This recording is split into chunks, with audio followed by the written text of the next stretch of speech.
இலங்கை வான்பரப்பில் பறந்து கொண்டிருந்த விமானத்தில் நபர் ஒருவர் 2 பெண்களை பாலியல் வன்கொடுமைக்கு உள்ளாக்க முயற்சித்த சம்பவம் தொடர்பான செய்திகள் வெளியாகி பெரும் அதிர்வலைகளை ஏற்படுத்தியிருக்கின்றது. இந்த சம்பவம் தொடர்பாக இந்த செய்தி தொகுப்பிலே பார்க்க இருக்கின்றோம். மற்றொரு செய்தியாக யாழ்ப்பாணத்திலிருந்து வவுனியாவுக்கு இளைஞர்கள் சிலர் திருடச் சென்ற நிலையில் ஒருவர் மக்களால் பிடிக்கப்பட்டு நைய புடைக்கப்பட்டிருக்கிறார்கள். இது தொடர்பான செய்தியையும் இந்த தொகுப்பிலே பார்க்க இருக்கின்றோம். அதுதவிர இசாரா செவ்வந்தி தற்பொழுது மாலத்தீவில் இருப்பதாகவும் அவர் எவ்வாறு அங்கு சென்றிருக்கலாம் என்கின்ற சந்தேகத்தின் அடிப்படையில் போலீசார் சில கருத்துக்களை வெளியிட்டிருக்கிறார்கள். அவை தொடர்பாகவும் அதுதவிர கொழும்பிலே சகோதரர்கள் வெட்டி கொலை செய்யப்பட்டிருந்தார்கள். அந்த சம்பவம் தொடர்பான மேலும் பல தகவல்களும் வெளியாகி இருக்கின்றது. இது தொடர்பாகவும் வந்து மொத்தமாக 4 செய்திகள் தொடர்பாக விரிவாக இந்த தொகுப்பிலே பார்க்க இருக்கின்றோம். அதற்கு முதல் ஜேகே ரிப்போர்ட் எனப்படுகின்ற இந்த யூடியூப் சேனலை சப்ஸ்கிரைப் செய்து கொள்ளுங்கள். தொடர்ந்து அருகில் இருக்கின்ற பெல் பட்டனை கிளிக் செய்வதனூடாக நான் போடுகின்ற காணொளிகளை உடனுக்குடன் நீங்கள் பார்க்கக்கூடிய வகையிலே இருக்கும். நான் நடவாசா ஜெயகாந்தன். தற்பொழுது செய்திகளுக்குள்ளே செல்லலாம்.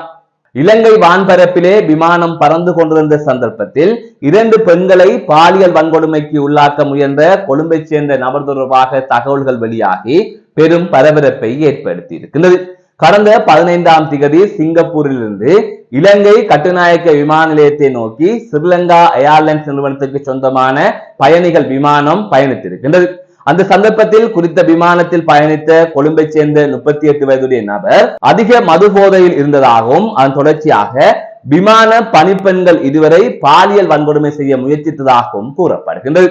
அதன் தொடர்ச்சியாக விமான பணிப்பெண்கள் இது தொடர்பாக விமானத்தின் விமானியிடம் தகவல் தெரிவித்ததாகவும் அதன் தொடர்ச்சியாக குறித்த விமானத்தை செலுத்தி சென்ற விமானி ஒருவர் இது தொடர்பாக விமான நிலைய கட்டுப்பாட்டு அறைக்கு தகவல் வழங்கியதாகவும் அதனைத் தொடர்ந்து கட்டுநாயக்க விமான நிலையத்தில் குறித்த விமானம் தரையிறக்கப்பட்டதும் ஸ்ரீலங்கா ஏர்லைன்ஸ் பாதுகாப்பு அதிகாரிகள் சென்று அந்த நபரை பிடித்து கட்டுநாயக்க விமான நிலைய போலீசாரிடம் ஒப்படைத்ததாகவும் தெரிவிக்கப்பட்டிருக்கின்றது.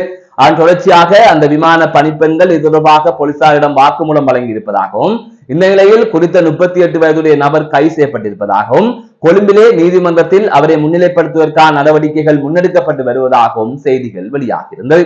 இந்த சம்பவம் இலங்கை நாட்டுக்கு சொந்தமான வான்பரப்பில் விமானம் பறந்து கொண்டிருக்கின்ற போது நடந்தமையினால் அந்த நபர் தற்பொழுது கொழும்பு நீதிமன்றத்தில் முன்னிலைப்படுத்த இருப்பதாக செய்திகள் வெளிவந்திருக்கின்றன.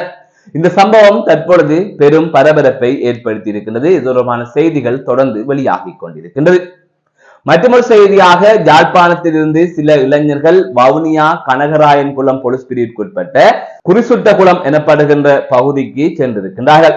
நேற்று முன்தினம் இரவு வேளை அவர்கள் இவ்வாறு அங்கு சென்று அந்த பகுதியில் இருக்கின்ற 3 வீடுகளில் திருட்டில் ஈடுபட்டதாக தெரிவிக்கப்பட்டிருக்கின்றது. அந்த வீட்டில் இருந்த தொலைபேசிகள், நகைகள் என்பவற்றை அவர்கள் திருடியதாகவும் தொடர்ச்சியாக நேற்றைய தினம் அதிகாலை வேளை மக்கள் மற்றும் இளைஞர்கள் இணைந்து அந்த இளைஞர்களை பிடிப்பதற்கான முயற்சியை மேற்கொண்ட சந்தர்ப்பத்தில் ஒரு இளைஞர் மக்களிடம் பிடிபட்டிருப்பதாகவும் ஏனையோர்கள் தப்பிச் சென்றதாகவும் கூறப்படுகின்றது. இவ்வாறு மக்களால் பிடிக்கப்பட்ட அந்த இளைஞரை கடுமையாக மக்கள் தாக்கியதாகவும் அதன் தொடர்ச்சியாக கனகராயன்குளம் போலீசாரிடம் அந்த இளைஞரை ஒப்படைத்ததாகவும் தெரிவிக்கப்பட்டிருக்கின்றது. இந்த சம்பவம் அப்பகுதியிலே பெரும் பரபரப்பை ஏற்படுத்தி இருக்கின்றது. இவ்வாறான சூழ்நிலையில் கடந்த வாரத்திற்கு முன்பாக கிளிநொச்சியில் யாழ்ப்பாணத்தைச் சேர்ந்த 2 நபர்கள் வழிப்பறியில் ஈடுபட்ட நிலையில் கிளிநொச்சி மக்களால் நையப்புடைக்கப்பட்ட சம்பவம் தொடர்பான செய்திகள் வெளியாகியிருந்தது. அதாவது யாழ்ப்பாணத்திலிருந்து மோட்டார் சைக்கிளில் சென்று முகமூடிகளை அணிந்து கிளிநொச்சி முக்கொம்பன் எனப்படுகின்ற பகுதியில் வீதியால் சென்ற ஒரு வர்த்தகரின் பணத்தை கொள்ளையிட்டு சென்றிருந்தார்கள். அதன் தொடர்ச்சியாக உடனடியாக அப்பகுதியைச் சேர்ந்தவர்கள் அனைவரும் விரைந்து நடவடிக்கை எடுத்து அல்லது விரைந்து தீவிரமாக முயற்சித்து அவர்களை பிடித்து நையப்படுத்தியிருந்தார்கள். அதன் தொடர்ச்சியாக அவர்களை போலீசாரிடம் ஒப்படைத்ததாக செய்திகள் வெளியாகின்றன. ஆகவே யாழ்ப்பாணத்தில் இருக்கின்ற இளைஞர்கள் சிலர் இவ்வாறு ஏனைய மாவட்டங்களுக்கு சென்று திருட்டில் ஈடுபடுகின்ற வழிப்பறியில் ஈடுபடுகின்ற சம்பவங்கள் தொடர்ந்து கொண்டே இருக்கின்றது. ஒருவேளை போதைப் பொருட்களை கொள்வனவு செய்வதற்காக போதைப் பொருளுக்கு அடிமையானவர்களால் இவ்வாறான திருட்டு சம்பவங்கள் இடம்பெறலாம் என்கின்ற சந்தேகமும் எழுந்திருக்கின்றது. இது தொடர்பான விசாரணைகள் மேற்கொள்ளப்பட்டு வருகின்றது. விசாரணையின் முடிவிலே இது தொடர்பான தகவல்கள் தெரிய வரும் என்று கூறப்படுகின்றது. மற்றொரு செய்தியாக இசாரா செவ்வந்தி எனப்படுகின்ற பெண் தற்பொழுது மாலத்தீவில் இருப்பதாக ஒரு செய்தி வெளியாகி இருக்கிறது. இந்த இசாரா செவ்வந்தி என்கின்ற பெண்ணை உலகத் தமிழர்கள் பலரும் அறிந்திருப்பார்கள். அதாவது அண்மையிலே கொழும்பு நீதிமன்றத்தில் ஒரு துப்பாக்கி சூட்டு சம்பவம் ஒன்று இடம்பெற்றிருந்தது. அந்த துப்பாக்கி சூட்டு சம்பவத்தில் பாதாள உலகக்குழு கும்பலைச் சேர்ந்த கனேமுள்ள சஞ்சீவ எனப்படுகின்ற நபர் சுட்டு படுகொலை செய்யப்பட்டிருந்தார். அதன் தொடர்ச்சியாக அந்த துப்பாக்கி சூட்டு சம்பவத்தை மேற்கொண்ட நபர் அதே தினத்தில் கைது செய்யப்பட்டிருந்தார். இந்த சம்பவம் தொடர்பாக 9க்கும் மேற்பட்டோர் கைது செய்யப்பட்டிருப்பதாக தெரிவிக்கப்பட்டிருக்கிறது. இவ்வாறான நிலையில் குறித்த துப்பாக்கி சூட்டு சம்பவத்தை திட்டமிட்டார், அந்த துப்பாக்கி சூட்டு சம்பவத்திற்கு மூளையாக செயற்பட்டார் என்கின்ற சந்தேகத்தின் அடிப்படையில் இசாரா செவ்வந்தி எனப்படுகின்ற அந்த பெண்ணை, இளம் பெண்ணை இலங்கை போலீசார் உள்ளிட்ட இலங்கை படையினர் அனைவருமே தேடி வருகின்றார்கள். இது தவிர இசாரா செவ்வந்தி தொடர்பான தகவலை வழங்குவர்களுக்கு 12 லட்சம் ரூபாய் சன்மானம் வழங்கப்படும் என்றும் பிரதி போலீஸ் மா அதிபர் தெரிவித்திருக்கின்றார். இவ்வாறான நிலையில் இசாரா செவ்வந்தி தொடர்பாக பல்வேறு விதமான செய்திகள் போலீஸ் தரப்பில் இருந்தும் புலனாய்வு தரப்பில் இருந்தும் வெளியிடப்படுகின்றது. அதை தவிர பல செய்திகளை உறுதிப்படுத்தாமல் சில ஊடகங்களும் வெளியிட்டு வருகின்றன. இந்த நிலையில் அவர் இந்தியாவுக்கு தப்பிச் சென்று விட்டார், துபாய்க்கு தப்பிச் சென்று விட்டார், இல்லை கொழும்பில் தான் இருக்கின்றார், அவர் வேறு எங்கும் தப்பிச் செல்லவில்லை, அவர் முகத்தை மாற்றிக்கொண்டு நாட்டை விட்டு வெளியேற முயற்சிக்கின்றார் என்று பல்வேறு விதமான செய்திகள் வெளிவந்து கொண்டிருந்தன. இந்த நிலையில் தான் தற்பொழுது இசாரா செவ்வந்தி தொடர்பாக ஒரு செய்தி வெளியாக இருக்கின்றது. அதாவது இசாரா செவ்வந்தி அவர்கள் மாலத்தீவுக்கு சென்றிருக்கலாம் என்று கூறப்படுகின்றது. இந்த துப்பாக்கி சூட்டு சம்பவம் இடம்பெற்றதன் பின்னர் இசாரா செவ்வந்தியை போலீசார் தேடுவதற்கு முன்பாகவே சக்தி வாய்ந்த பாதாள உலகக்குழு உறுப்பினர் ஒருவரின் உதவியுடன் அவர் மாலத்தீவுக்கு சென்றிருப்பதாகவும், இந்த செயற்பாட்டை வெளிநாட்டில் இருக்கின்ற பாதாள உலகக்குழு உறுப்பினர்கள் செயற்படுத்தி இருப்பதாகவும் கூறப்படுகின்றது. அதாவது அந்த பெண்ணை மாலத்தீவுக்கு கொண்டு செல்வதற்கான நடவடிக்கையினை வெளிநாட்டில் இருக்கின்ற பாதாள உலகக்குழு உறுப்பினர்கள் மேற்கொண்டிருப்பதாகவும் சந்தேகிக்கப்படுகின்றது.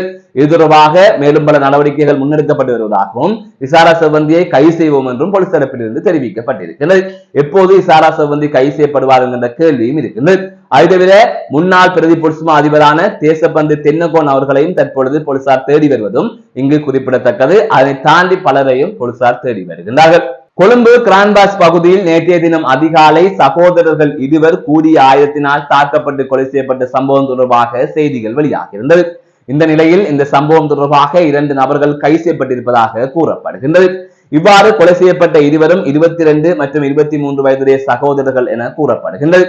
அதை தவிர 2 குழுக்களுக்கு இடையிலே நீடித்து வந்த தனிப்பட்ட குரோதமே இந்த கொலை சம்பவத்திற்கு காரணம் என்று தெரிவிக்கப்பட்டிருக்கின்றது. இது தொடர்பான மேலதிகமான விசாரணைகளை போலீசார் மேற்கொண்டு வருவதாக கூறப்படுகின்றது. தொடர்ந்து தற்பொழுது இலங்கையில் பல பகுதிகளிலும் இந்த வன்முறை சம்பவங்கள் பழிக்கு பழி வாங்கும் நடவடிக்கைகள் மேற்கொள்ளப்பட்டு வருகின்றது. துப்பாக்கியால் சுடுவது, கூறிய ஆயத்தினால் தாக்குவது போன்ற பல சம்பவங்கள் பதிவாகி கொண்டிருக்கின்றது. இதனால் மக்கள் அச்சத்தில் வாழ்கின்றார்கள், மக்களின் இயல்பு வாழ்க்கை பாதிக்கப்பட்டிருக்கின்றது. எனவே இது தொடர்பாக அரசாங்கம், பாதுகாப்பு படையினர் சரியான நடவடிக்கைகளை முன்னெடுக்க வேண்டும் என்பதுதான் மக்களின் கோரிக்கையாக இருக்கின்றது. மீண்டும் ஒரு காணொலி சந்திக்கின்றேன். நான் நடராசா ஜெயகாந்த். ஜேகே ரிப்போர்ட் எனப்படுகின்ற இந்த யூடியூப் சேனலை சப்ஸ்கிரைப் செய்து கொள்ளுங்கள். தொடர்ந்து அருகில் இருக்கின்ற பெல் பட்டனை கிளிக் செய்வதன் ஊடாக நான் போடுகின்ற ஒவ்வொரு காணொளிகளையும் நீங்கள் உடனுக்குடன் பார்க்கக்கூடிய வகையிலே இருக்கும். நான் நடராசா ஜெயகாந்தன்.